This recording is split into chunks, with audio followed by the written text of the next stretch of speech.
ನಮಸ್ತೆ ವೀಕ್ಷಕರೇ, ನಾನು ನಿಮ್ಮ ಮೈಸೂರಿನ ಶ್ರೀನಿವಾಸನ್.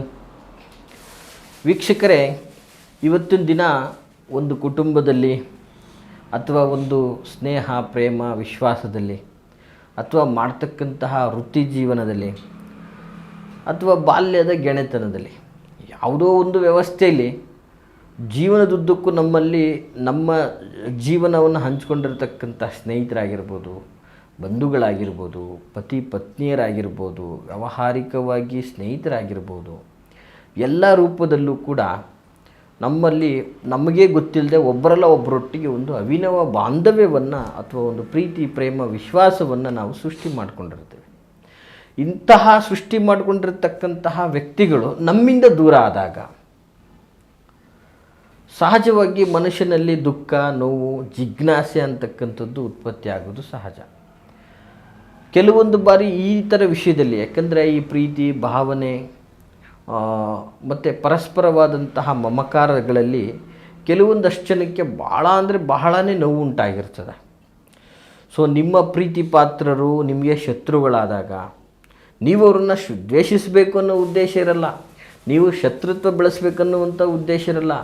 ಯಾಕಪ್ಪ ಮತ್ತೆ ಅವ್ನು ನನ್ನ ಜೊತೆ ಮಾತಾಡ್ತಾ ಇಲ್ವಲ್ಲ, ಅವನನ್ನು ಹೆಂಗಾನ ಮಾಡಿ ನಾವು ಹೊಲಿಸ್ಕೋಬೇಕಲ್ಲ, ಅವ್ರು ಹೆಂಗಾದ್ರೂ ನನ್ನ ಕಂಟ್ರೋಲಲ್ಲಿ ಇರಬೇಕಲ್ಲ, ನನ್ನ ಜೊತೆ ಮೊದಲು ಎಷ್ಟು ಚೆನ್ನಾಗಿದ್ದಂಥ ವ್ಯಕ್ತಿ, ಆ ವ್ಯಕ್ತಿನ ಮತ್ತೆ ನನ್ನ ಪ್ರೀತಿಯಲ್ಲಿ ನಾನು ತಗೋಬೇಕಲ್ಲ, ನನ್ನ ತಾಯಿ ನನ್ನೊಟ್ಟಿಗೆ ಪ್ರೀತಿಯಾಗಿ ಮಾತಾಡ್ತಾ ಇಲ್ಲ, ಆಕೆ ನನ್ನನ್ನು ಮೊದಲಿನ ಥರ ನನ್ನನ್ನು ನೋಡಿ ನನ್ನನ್ನು ಪ್ರೀತಿಸಿ ನನ್ನ ಒಂದು ಅಪರಾಧಗಳನ್ನೆಲ್ಲ ಮನ್ನಿಸಿ ನನ್ನನ್ನು ಅಪ್ಕೋಬೇಕು ಅನ್ನುವಂತಹ ಒಂದಷ್ಟು ನೋವುಗಳಿರ್ತದೆ.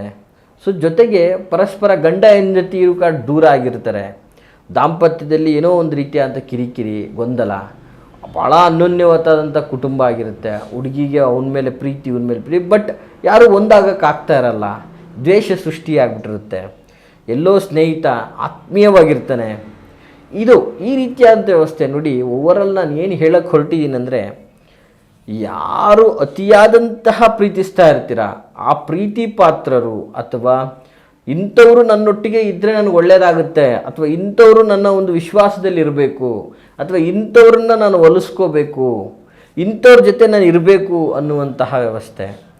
ಈ ರೀತಿಯಾದಂತಹ ವಿಚಾರದಲ್ಲಿ ಭಾಳಷ್ಟು ಕೆಲವೊಂದು ಜನ ದೇವರುಗಳಿಗೆ ಹೋಗುವಂಥದ್ದು, ಇವನು ನನಗೆ ಸಿಗಲಿ ಅನ್ನುವಂಥದ್ದು, ಪ್ರೀತಿ ಪ್ರೇಮ ವಿಚಾರದಲ್ಲಿ ಆಗಿರುವಂಥದ್ದಾಗಿರ್ಬೋದು. ಎಲ್ಲ ರೀತಿಯಿಂದನೂ ಕೂಡ ನೋಡಿದಾಗ ಒಬ್ಬ ವ್ಯಕ್ತಿಗೆ ಒಬ್ಬ ಒಂದು ಸ್ನೇಹಿತನಾಗಿರ್ಬೋದು, ಮಡದಿಯಾಗಿರ್ಬೋದು, ತಾಯಿ ಆಗಿರ್ಬೋದು, ಅಣ್ಣ ಆಗಿರ್ಬೋದು, ತಮ್ಮ ಆಗಿರ್ಬೋದು, ಯಾವ ರೀತಿಯಿಂದನೂ ಕೂಡ ಪರಸ್ಪರ ಒಬ್ಬರಲ್ಲ ಒಬ್ಬರು ಒಂದು ಸಹಕಾರಿಯಾಗಿ ಅವನ ಧೈರ್ಯವಾಗಿ ನಿಂತಿರ್ತಕ್ಕಂಥದ್ದು ಸಮಾಜದ ವ್ಯವಸ್ಥೆ ಆಗಿರ್ತದೆ. ಹೀಗಿರುವಂತಹ ರೀತಿಯಲ್ಲಿ ಈ ಥರದ ಪ್ರೀತಿ, ವಿಶ್ವಾಸ, ವಿಚಾರಗಳಿಂದ ಯಾರೆಲ್ಲ ವಂಚಿತರಾಗಿರ್ತೀರಿ. ಸೊ ನಮ್ಮ ಒಂದು ಮನೆಯಲ್ಲಿ ಈ ರೀತಿಯಾದಂಥ ತೊಂದರೆಗಳಾಗ್ತಾಯಿದೆ. ತುಂಬು ಕುಟುಂಬ, ನಾವು ನಮ್ಮ ಅಣ್ಣನ್ನು ದ್ವೇಷಿಸುವಂಥ ಪರಿಸ್ಥಿತಿ ಬಂದಿದೆ. ನಮ್ಮನ್ನು ತುಂಬ ಕೆಟ್ಟ ರೂಪದಲ್ಲಿ ನೋಡುವಂಥ ವ್ಯವಸ್ಥೆ ಆಗಿದೆ. ನಾವು ಅವ್ನಿಗೆ ಏನೂ ಮಾಡಲ್ಲ, ಅವ್ನು ಮತ್ತೆ ನಮ್ಮ ಜೊತೆ ತುಂಬ ಚೆನ್ನಾಗಿ ಒಳ್ಳೆ ರೀತಿಯಲ್ಲಿ ಇರಬೇಕು ಅನ್ನೋದು ನಮ್ಮ ಆಸೆ ಅನ್ನುವಂಥದ್ದು ನಾನಾ ಥರದ ಒಂದು ವಿಚಾರಗಳಿರುತ್ತೆ. ಯಾರಿಗೆ ಕುಟುಂಬವನ್ನು ಒಂದು ಮಾಡ್ಕೋಬೇಕು, ಅಥವಾ ಅವರ ದಾಂಪತ್ಯ ಜೀವನವನ್ನು ಸರಿ ಮಾಡ್ಕೋಬೇಕು, ಅಥವಾ ಅವರ ಅಣ್ಣ ತಮ್ಮಂದಿರನ್ನು ಮತ್ತೆ ಹೊಲಿಸ್ಕೋಬೇಕು, ಅಥವಾ ಅವ್ರಿಗೆ ಪ್ರೀತಿ ಪಾತ್ರರನ್ನು ಹೊಲಿಸ್ಕೋಬೇಕು, ಈ ಥರದ ಯಾವುದೇ ರೀತಿಯಾದಂತಹ ಒಂದು ರೀತಿಯಲ್ಲಿ ಹೇಳುವುದಂದರೆ ಇದೊಂಥರ ವಶೀಕರಣ ಅಂತ ಹೇಳಿದ್ರು ತಪ್ಪಾಗಲಿಕ್ಕೆ ಸಾಧ್ಯ ಇಲ್ಲ.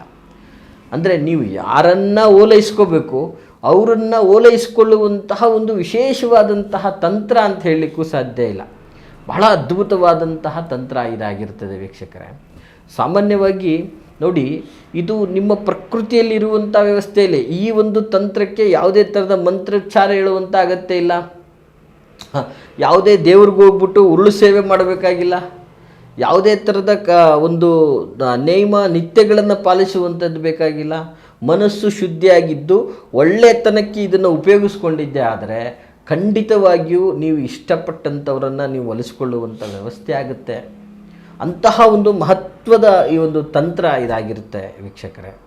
ಸಾಮಾನ್ಯವಾಗಿ ಇದನ್ನು ನಾವು ಬಹಳ ನೊಂದ ಜನಗಳಿಗೆ, ಇವತ್ತು ಯಾರೆಲ್ಲ ಪ್ರೀತಿ ಪ್ರೇಮ ವಿಶ್ವಾಸಗಳಿಂದ ವಂಚಿತರಾಗಿರ್ತಾರೆ, ಯಾರೂ ನಿಮ್ಮನ್ನು ಹತ್ತಿರ ಸೇರಿಸ್ಕೊಳ್ಳಲ್ಲ, ನಿಮ್ಮನ್ನು ನಂಬುತ್ತಾನೇ ಇರೋದಿಲ್ಲ, ಅಂತಹ ವ್ಯವಸ್ಥೆಯಲ್ಲಿರ್ತಕ್ಕಂಥವ್ರು ಈ ತಂತ್ರವನ್ನು ಮಾಡಿ ಖಂಡಿತವಾಗಿಯೂ ಸಹ ನಿಮ್ಮ ಪ್ರೀತಿ ಪಾತ್ರರು ನಿಮಗೆ ಒಳ್ಳೆಯದು ಮಾಡ್ತಾರೆ.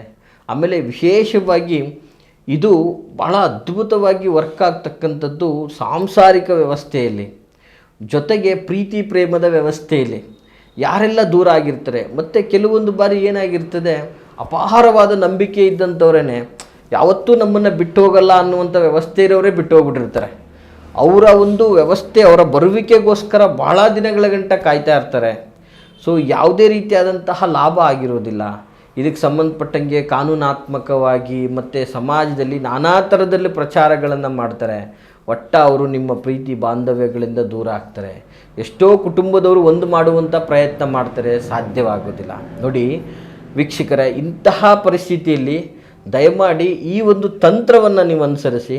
ಇದಕ್ಕೆ ನೀವು ಮಂತ್ರ ಹೇಳಬೇಕಾಗಿಲ್ಲ, ಇದಕ್ಕೆ ನೀವು ಯಾವುದೇ ಥರದ ತಂತ್ರಗಳನ್ನು ಮಾಡಬೇಕಾಗಿಲ್ಲ, ಇದು ನೀವು ಯಾವುದೂ ಕೂಡ ನಿಯಮ ನಿತ್ಯಗಳನ್ನು ಪಾಲಿಸುವಂಥ ಅಗತ್ಯ ಇಲ್ಲ. ಭಾಳ ಸುಲಭವಾದಂತಹ ಟಿಪ್ಸ್ ಇದು.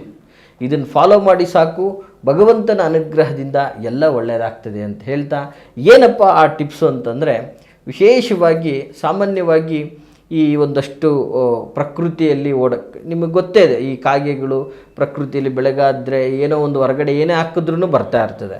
ಸೊ ಈ ಕಾಗೆಯ ಪಿಚ್ಕೆ ಅದು ಸಾಮಾನ್ಯವಾಗಿ ಈ ಒಂದಷ್ಟು ಕ್ಷೇತ್ರಗಳಿಗೆ ಹೋದ್ರೆಲ್ಲ ಸಿಗುತ್ತೆ. ಈ ಪಿಚ್ಕೆ ಜೊತೆಗೆ ನವಿಲಿನ ಗರಿ, ಈ ಎರಡಿದ್ದರೆ ಸಾಕು, ಖಂಡಿತವಾಗಿ ನೀವು ಓಲೈಸ್ಕೋಬೋದು. ಏನಿಲ್ಲಿ ಕಾಗೆಯ ಪಿಚ್ಕೆ ಜೊತೆಗೆ ನವಿಲು ಗರಿಯನ್ನು ಪುಡಿ ಮಾಡಿ ಒಣಗಿಸ್ಕೊಂಡು ನೀವು ಯಾರನ್ನ ವಶ ಮಾಡ್ಕೋಬೇಕು ಅಂತ ಇದ್ದೀರಾ ಅವರ ತಲೆಯ ಮೇಲೆ ಇದನ್ನು ಅವರಿಗೆ ಅರಿವಾಗದಂತೆ ಸವರಿದ್ರೆ ಸಾಕು. ಅವರು ಯಾವತ್ತಿಗೂ ಕೂಡ ನಿಮ್ಮನ್ನು ಬಿಟ್ಟಿರಲಾರ್ದಂತಹ ಅನುಬಂಧ, ಪ್ರೀತಿ, ಸಂಬಂಧ, ಅನ್ಯೋನ್ಯತೆ ಅಂತಕ್ಕಂಥದ್ದು ಸೃಷ್ಟಿಯಾಗ್ಬಿಡ್ತದೆ ವೀಕ್ಷಕರೇ. ಸೊ ಈ ಒಂದು ಸುಲಭವಾದಂತಹ ತಂತ್ರ ನಿಮಗೆ ಗೊತ್ತಾಗಲಿಲ್ಲ ಅಂದರೆ ಪುನಃ ವಿಡಿಯೋನ ಕೇಳಿ ಈ ತಂತ್ರವನ್ನು ಮಾಡಿ. ಖಂಡಿತವಾಗಿ ನಿಮ್ಮ ಪ್ರೀತಿ ಮತ್ತು ನಿಮ್ಮ ಸಂಬಂಧ, ಮನೆಯಲ್ಲಾಗಿರ್ತಕ್ಕಂತಹ ಭಿನ್ನಾಭಿಪ್ರಾಯಗಳು ಎಲ್ಲವೂ ಸಹ ನಿಮಗೆ ಒಂದಾಗ್ತದೆ ಅಂತ ಹೇಳ್ಬೋದು. ಇದು ಬಹಳ ಅದ್ಭುತವಾದಂತಹ ತಂತ್ರ ಆಗಿರ್ತದೆ. ಯಾರೆಲ್ಲ ಕುಟುಂಬದಿಂದ ದೂರ ಆಗಿರ್ತಾರೆ, ಸಂಬಂಧಗಳಿಂದ ದೂರ ಆಗಿರ್ತಾರೆ, ಮಿತ್ರರಿಂದ ದೂರ ಆಗಿರ್ತಾರೆ, ಪ್ರೀತಿ, ವಿಶ್ವಾಸ ಮತ್ತು ಒಂದು ಅನ್ಯೋನ್ಯತೆಯನ್ನು ಹಂಬಲಿಸ್ತಾ ಇರ್ತಾರೆ, ದಯಮಾಡಿ ಅವ್ರಿಗೆ ಈ ವಿಡಿಯೋನ ಶೇರ್ ಮಾಡಿ ಅಂತ ನಾನು ಹೇಳೋಕ್ಕೆ ಇಷ್ಟಪಡ್ತೀನಿ.